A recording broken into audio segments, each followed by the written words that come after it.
कालचा एकंदरीतच म्हणजे जो निर्णय आहे आणि त्याची पानं वाचल्यानंतर काही आश्चर्यकारक गोष्टी समोर येतात. त्यांनी सांगितले की अजित पवारांची निवड हीच चुकीची आहे. त्यांनी स्पष्टपणाने उल्लेख केला की अजित पवार यांची निवड चुकीची आहे आणि यांची पण निवड चुकीची आहे. अरे पण ते सांगताना त्या जजमेंटमध्ये त्यांनी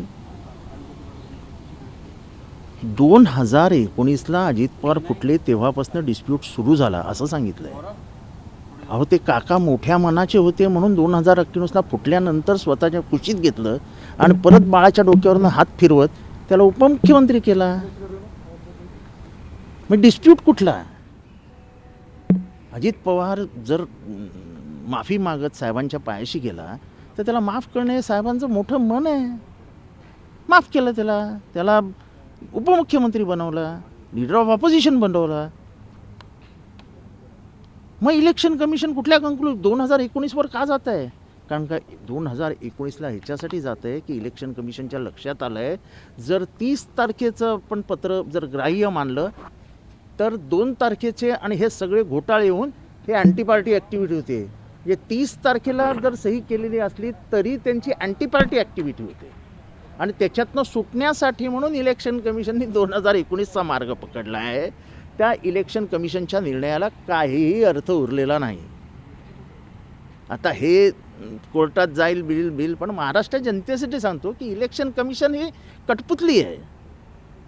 त्यांच्या निर्णयाचे काही पॉईंट्स आम्ही म्हणजे सहज काढले तर त्यांनी आम्हाला विचारलेलं तुम्ही सादिक अलीचं जे जजमेंट आहे की ऑर्गनायझेशनल लेजिस्लेचर वगैरे वगैरे वगैरे मेजॉरिटीवर तुम्ही जाऊ शकता ट्रिपल टेस्ट, तर त्यांनी सांगितलं सादिक अलीला विसरा, तुम्ही एक नवीन काहीतरी आम्हाला पर्याय शोधा, पर्याय द्या.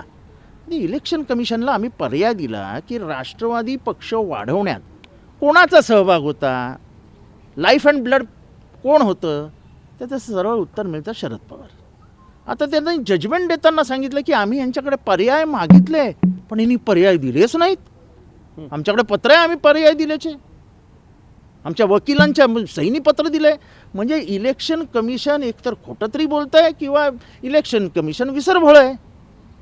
त्यांनीच सांगितलं स्वतः आम्हाला शेवटचं आम्ही ज्या दिवशी हिअरिंग संपलं त्या दिवशी की तुम्ही आम्हाला 3 पर्याय द्या अजून की हे सादिक अली आपण विसरूया. कारण का सादिक अली ते का विसरू पाहत होते तर क्लिअर कट सुभाष देसाईंच्या पॅरेग्राफ नंबर 147 पॅरेग्राफ नंबर 148 जे सुभाष देसाईंचं जजमेंट आहे त्याच्यात त्यांनी म्हटलं आहे की तुम्ही लेजिस्लेचर टेस्ट घेऊच शकत नाही जेव्हा डिस्क्वालिफिकेशन पिटिशन्स पेंडिंग असतात.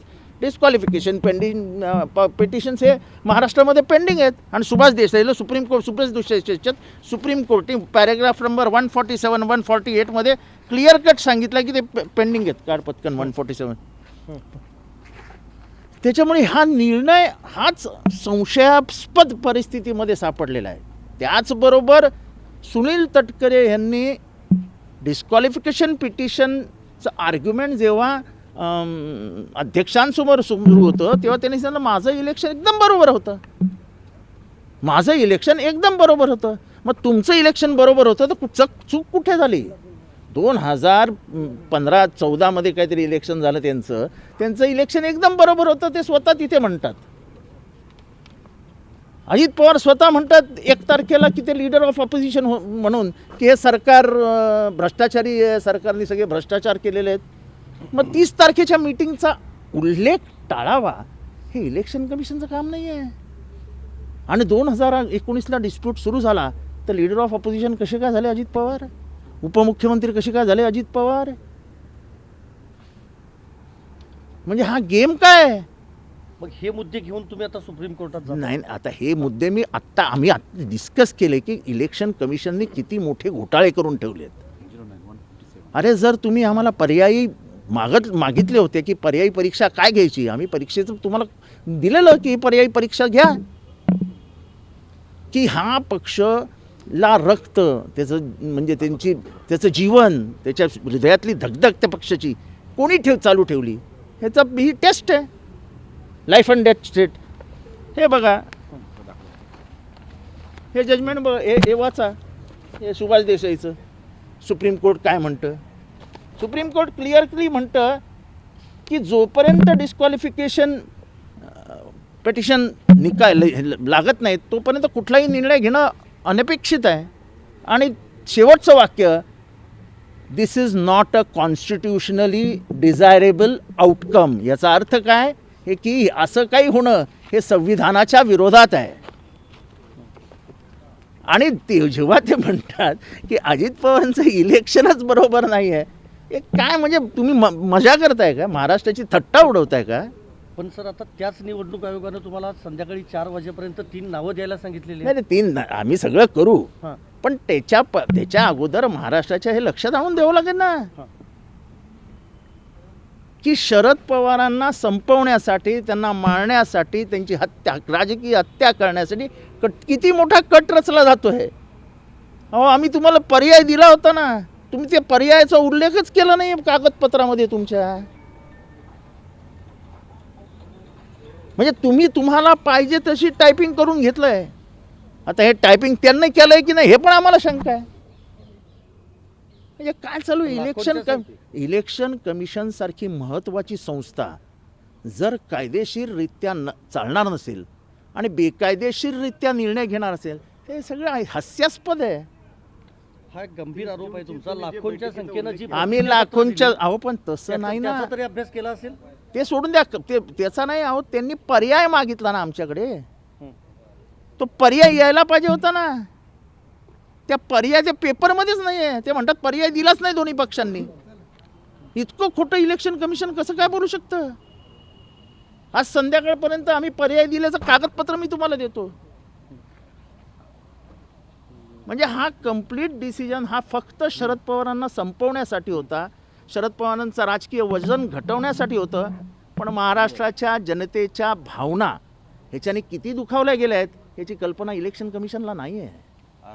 84 वर्षाच्या म्हाताऱ्या माणसाला, मी त्यांना म्हातारा माणूसच म्हणतो, ते म्हणत असतील ते जवान आहेत, पण 84 वर्षांच्या एका माणसाला संपवण्यासाठी इतकी मोठी राजकीय ताकद खर्च करणं, त्यांना मरणासन्न यातना देणं, हे अजित पवार आणि कंपनीला शोभत नाही. आताच्या बैठकीत काय अजित पवारांचा डोळा असल्याचे दिसते, कारण ते पक्ष कार्यालय ताब्यात घेण्यात अशी देखील माहिती. असं आहे की त्यांना जे करायचं ते करून द्या, त्याच्याबद्दल माझे काही आक्षेप असण्याचे कारण नाही.